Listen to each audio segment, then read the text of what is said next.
Bonjour, bonjour, on continue les tutos sur FishONX avec cette fois, on va rester encore dans la conception, mais on va par contre voilà, détailler d'autres outils que ceux que vous avez déjà vus. La prochaine vidéo sera consacrée plus au paramétrage. Au paramétrage. Donc on reste dans le domaine de l'aéromodélisme, on va prendre des profils assez classiques comme par exemple un Clark Y. Voilà. Première chose qu'on va regarder, c'est est-ce que mon profil est fermé. Donc ça, on peut le voir par exemple dans les compteurs. Le premier point, il est en coordonnées 1 et 3, 0, 8. Et si je descends au dernier point, je suis à 0, 2, je suis à X est aussi à 0, mais Y c'est 2,96. Donc on a en Y 2,96 et en Y 3,08. Donc si je zoome, on voit bien que mon profil n'est pas fermé. Alors c'est pas forcément gênant, mais par contre à la découpe, comme si le fil par exemple arrive horizontal, repart horizontal, on a un bord de fuite qui n'est pas clairement défini. Donc il peut être intéressant de fermer le bord de fuite. Pour ça, il y a un bouton ici, fermer l'emplanture. Je ferme, alors attention parce que j'ai fermé l'emplanture, mais je n'ai pas fermé le saumon. Comme vous le voyez, le bleu n'est pas fermé, donc hop, je ferme aussi le bleu. Là, on est dans le cas où on a deux profils identiques. On a donc maintenant nos profils qui sont fermés. Alors, ensuite, on va rentrer des cordes, on va créer une vraie aile. Donc par exemple, je vais mettre 180 à l'emplanture et je vais mettre 130 au saumon, et surtout je vais créer un écartement, puisque là pour le moment mon aile, c'est pas une aile vraiment représentative. Imaginons que je veuille par exemple faire un trainer, un avion avec d'une envergure de 1,20 m, donc je vais devoir faire un écartement de 600 mm. Si j'affiche tout, je peux afficher ça, voilà, comme ça. Je vois mon aile, je peux la regarder en bout. Voilà. En bout, on voit bien ce qu'on appelle le dièdre et la flèche. Pour le moment, on a le bord de fuite qui est perpendiculaire à l'emplanture. Donc en haut, vous avez la flèche qui s'affiche, vous avez 50 mm au bord d'attaque, c'est-à-dire qu'ici, vous avez une distance de 50 mm, et donc 0 au bord de fuite. Avec les boutons, je peux définir ces valeurs. Par exemple, j'aligne les milieux, et donc là, je vais avoir 25-25. J'aligne les bords d'attaque, et donc là, je vais avoir 0 et 50. Vu du dessus, ça donne un truc comme ça. Voilà. Vu du dessus, toc, toc, toc, toc. Voilà. Ok, on a vu du dessus. Donc par exemple, j'aligne les milieux, j'aligne les bords de fuite. Alors attention, parce que dans un logiciel précédent qui s'appelait Complex, ces boutons restaient enfoncés.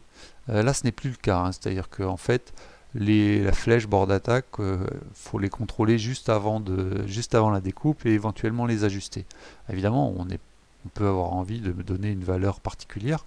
Par exemple, si on veut une flèche qui est une flèche supérieure à 50, hein, par exemple 60, on peut la rentrer manuellement, et donc on se rend compte qu'au bord de fuite, du coup la flèche devient moins 10, forcément. Donc en vue de côté, ça donne quoi? Ça donne ça, on voit bien que le bord de fuite est plus loin. Alors là par contre, pour le moment, les profils, ils sont rentrés, ils sont disposés l'un par rapport à l'autre, tels qu'ils ont été rentrés, mais on a aussi le dièdre à régler. Alors ici on a un dièdre, il faut regarder les valeurs qui sont en dessous, en jaune.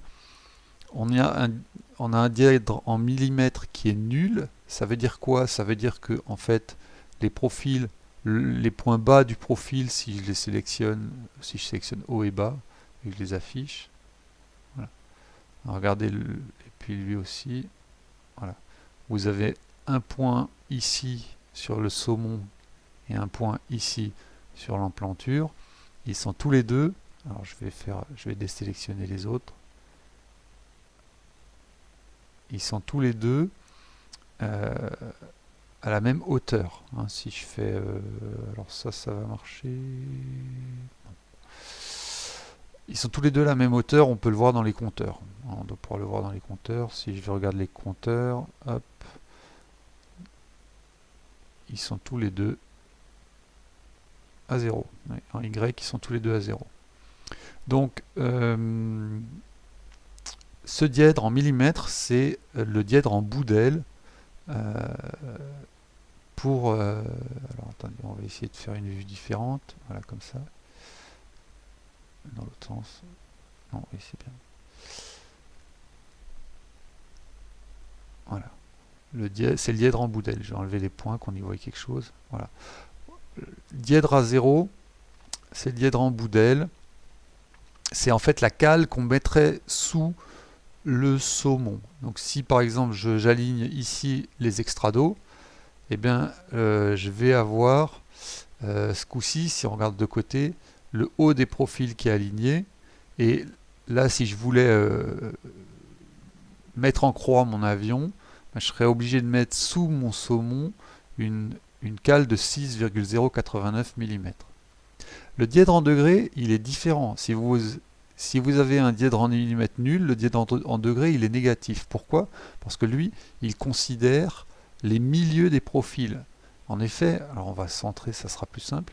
Si je centre mes profils, aligner les milieux, on est bien d'accord que là, mon aile, elle a un dièdre nul, c'est-à-dire que les bords d'attaque sont horizontaux, mais donc mon dièdre en degrés, il est nul.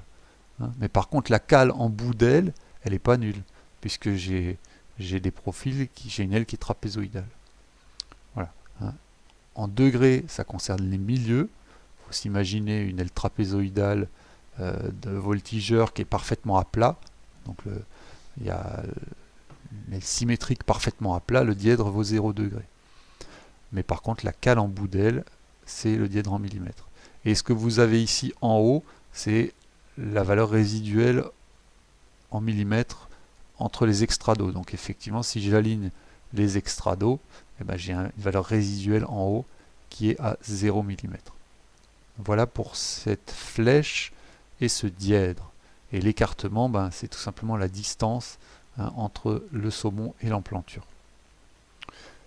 Je peux tracer mon bloc. Alors un point aussi au niveau du bloc, c'est que on peut changer la hauteur. Ici par exemple, je prends 30, je change, je reviens, on voit que ça s'ajuste. Et si vous voyez que vos profils sont trop bas par rapport à votre bloc, en fait ça dépend du fichier source. Hein. Si le fichier source, si vous avez pris un DXF avec des coordonnées négatives, il va se retrouver sous le bloc, le profil. Bon, bah, vous allez dans la fenêtre bloc, vous ajustez la valeur ici en dessous. Hein, si par exemple, regardez, si je mets moins 10, ou si je vais mettre moins 10, ou moins 14, voilà, je valide, et je regardez en vue de côté, voilà, mes profils ils sont en dessous. Hein. Donc,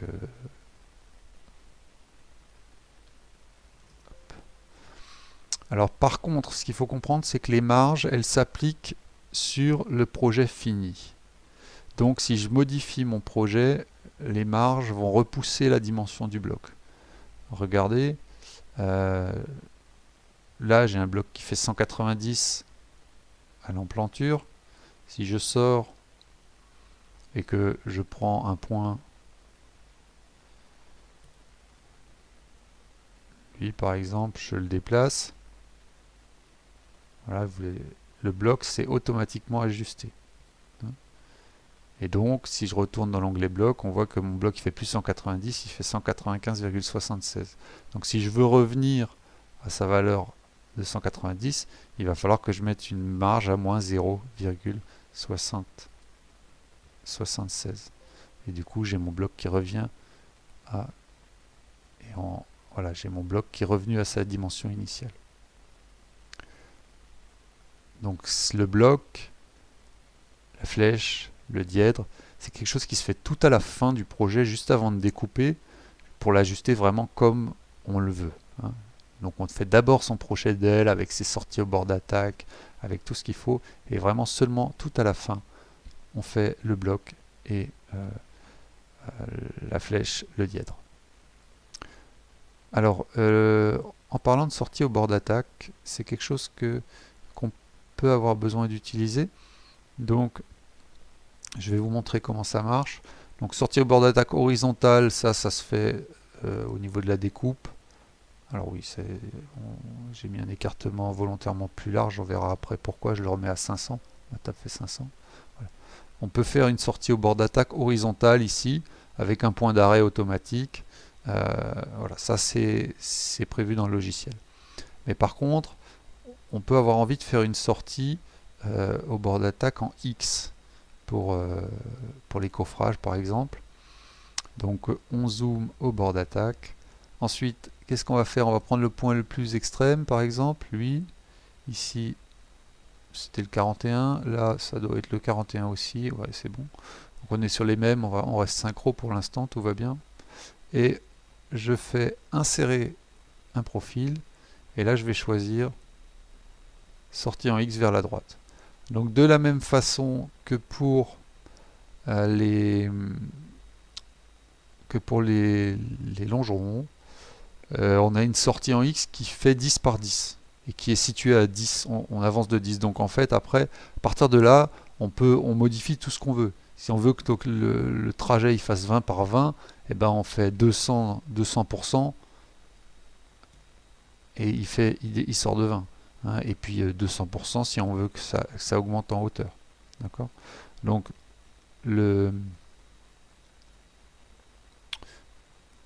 voilà, et si on veut la bouger, ben, comme elle est sélectionnée, là pour l'instant elle est à 10 mm, là elle est à 10 mm du point de sortie. Si on veut la mettre à 20, ben on prend l'outil déplacer, on rajoute 10 mm et ça se déplace. D'accord? Donc, alors, hop, voilà, moins 10. Voilà. Donc comme je vous l'ai dit, là on a rajouté 20 mm, c'est-à-dire 10 plus 10, donc forcément mon bloc il s'est automatiquement agrandi de 20 mm. On était à 190 tout à l'heure, là maintenant il est à 210. Donc si je veux le remettre à 190, bah, au lieu de 5, je mets moins 15. Par exemple là, et moins 15 ici aussi. Et du coup, je vais avoir ma sortie au bord d'attaque. On découpe 4 axes, ça va donner ça. Alors, et si vous regardez, le fil va faire ce qu'il faut en fait. C'est-à-dire que c'est intégré vraiment comme quand c'est une sortie au bord d'attaque en X, c'est vraiment intégré comme une partie du projet, du profil, et donc il y a le décalage. Vous avez le trait noir qui est le trait du fil. Hein, vous voyez, il va rester à l'intérieur de mon X et il va ensuite continuer son trajet. Voilà pour la sortie au bord d'attaque en X. Et un dernier point qu'on voulait voir, c'est voilà, imaginons j'ai une table de 600. Donc là, ça rentre pas, ma découpe rentre pas sur ma table. Enfin, je veux faire une aile de 600, ça rentre pas sur la table. Donc on va la couper en deux pour faire deux tronçons de 300 qu'on découpera indépendamment et qu'ensuite on raccordera. Comment va-t-on faire? D'abord, on va sauvegarder ce projet.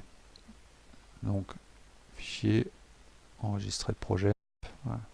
Bon, j'ai appelé le test 6. Maintenant, je vais créer mes deux tronçons. Le premier, donc j'appuie en bas à droite sur le bouton plus. Je crée un profil intermédiaire à 300 mm. Donc je tape 300 et j'appuie sur le bouton profil intermédiaire. Et vous voyez que le profil intermédiaire a été créé dans la vue. Donc maintenant, je vais lui dire, le profil intermédiaire, il va remplacer le saumon, par exemple, ou alors il va remplacer l'emplanture. Donc il va remplacer le saumon. Voilà, le projet a été modifié. Et ce que vous voyez maintenant à l'écran, c'est l'emplanture de tout à l'heure, mais le saumon, c'est devenu le tronçon intermédiaire. Enfin, le tronçon intermédiaire est devenu le saumon, et vous avez un écartement qui est passé à 300 mm. Et ça, je peux le découper. Ma machine accepte de le découper, alors que vous aviez vu que tout à l'heure, à 600, ça passait pas. Donc, je peux découper ça. Je peux découper aussi, hein, je fais sa symétrie, l'aile droite, aile gauche. Et ensuite, une fois que j'ai fait ça, je vide. Alors là, je peux carrément juste faire undo. Voilà. Ou alors je recharge mon projet, mais là, c'est pas la peine. Undo. Je recommence la même chose. 300. Voilà. Et ce coup-ci, j'appuie sur l'autre bouton. Et là, on a conservé l'autre côté. Alors, un point qu'il va falloir surveiller, c'est que, alors voilà, quand vous allez découper votre premier côté, alors attendez, parce que voilà, quand vous allez découper votre premier côté, c'est celui-là, vous allez afficher votre hauteur de dépouille. C'est quoi la hauteur de dépouille? C'est ce qui va rester. Donc ça, il faut le faire une fois que vous avez choisi votre matière. Par exemple, là, je prends voilà, expansé blanc, dense, je vais découper. Voilà, j'ai choisi ma matière et je regarde sur ma figure. Alors, au saumon, à l'emplanture, c'est pas très important. Ce qui est important, c'est là où il va y avoir la jonction. Voilà. Faut que je clique. Voilà. Je vais là où il va y avoir la jonction. J'affiche la hauteur de dépouille, c'est-à-dire ce qui va rester sur la table, 12,199. Ça, je me le note. Et quand je fais ensuite mon autre tronçon, donc j'étais à 1299. Hein. Là maintenant, je recommence sur ça. Et du coup, c'est ça.